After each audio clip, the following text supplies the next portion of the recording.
Assalamualaikum warahmatullahi wabarakatuh. Balik lagi di Seza YouTube channel. Jangan lupa untuk di like, comment, dan subscribe my channel.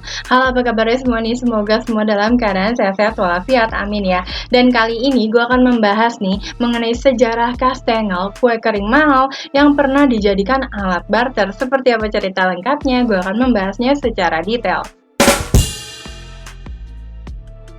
Harum adonan terigu nih bercampur juga dengan keju khas kastengel mulai menyeruak nih di tengah-tengah kita ya saat-saat udah menjelang lebaran ini.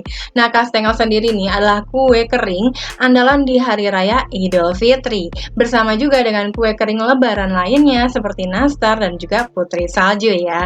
Nah, kastengel sendiri nih selalu tersaji di toples-toples kaca di rumah-rumah yang sudah siap menyambut hari raya. Nah, di antara kue kering lainnya nih geng, kastengel termasuk kue kering yang dijual dalam harga yang cukup mahal karena keju ya. Nah, lantaran dalam adonannya tersebut diberi banyak parutan keju untuk memberikan aroma dan juga cita rasa khas kastengel. Nah, tahu nggak sih kamu kalau kue kering kastengel nih ternyata bukan kue kering asli pribumi geng. Dari berbagai sumber nih didapatkan bahwa kastengel adalah kue kering asal negeri kincir angin Belanda. Nah, di negeri asalnya nih, kue kering ini bernama kastengel dengan tulisan Belanda ya, kastengel gitu ya. Dari kata khas yang berarti keju dan stengel nih yang berarti batangan. Dilansir dari laman Indonesian Chef Association nih, disebutkan ya kalau kastengel disebut pula sebagai kue keju batangan atau kue cheese finger. Nah, dinamakan cheese finger nih lantaran bentuknya yang kecil memanjang ya, seperti jari jemari dengan cita rasa kejunya. Di Belanda, kastengel nih tentu aja bukan kudapan khas hari raya ya. Kastengel sendiri justru pernah memiliki masa lalu yang unik loh di Belanda, yaitu digunakan sebagai pengganti mata uang. Jadi kejadian itu ya terjadi di kota Krabedike, di mana nih jual beli barang dilakukan dengan cara barter menggunakan kastengel loh. Hal ini ya dilakukan lantaran kastengel memiliki atau menggunakan komposisi keju yang mahal, bener banget ya.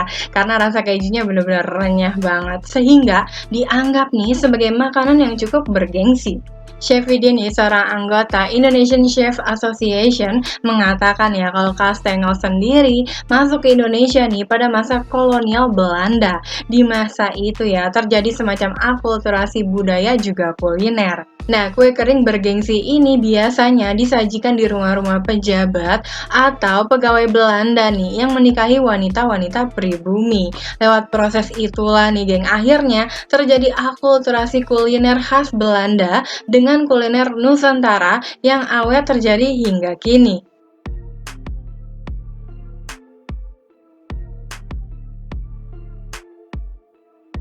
Keju sebagai bahan utama pembuatan kue ini ya, dan bisa dibuat dengan sesuai selera pastinya. Kalau yang suka keju banget bisa ditambahin kejunya lagi gitu ya.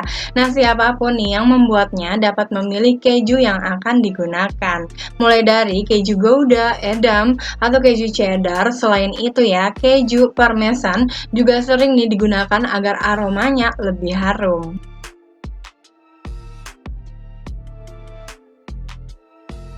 Itu tadi dia sedikit bahasa nih mengenai sejarah kastengel, kue kering mahal yang pernah dijadikan alat barter. Nantikan terus geng video-video berikutnya. Terima kasih yang sudah menyaksikan video ini. Kalau kamu suka dengan konten ini, silahkan diklik like, lonceng notifikasi, dan juga di subscribe ya. Dan kalau kamu mau komen tentang konten ini, ditunggu buat komennya. Atau mungkin mau request tentang konten berikutnya, ditunggu juga komennya. Dan kalau ada salah nih dalam pengucapan kalimat atau ceritanya, mohon dikoreksi aja ya di kolom komen. Sampai jumpa lagi, assalamualaikum.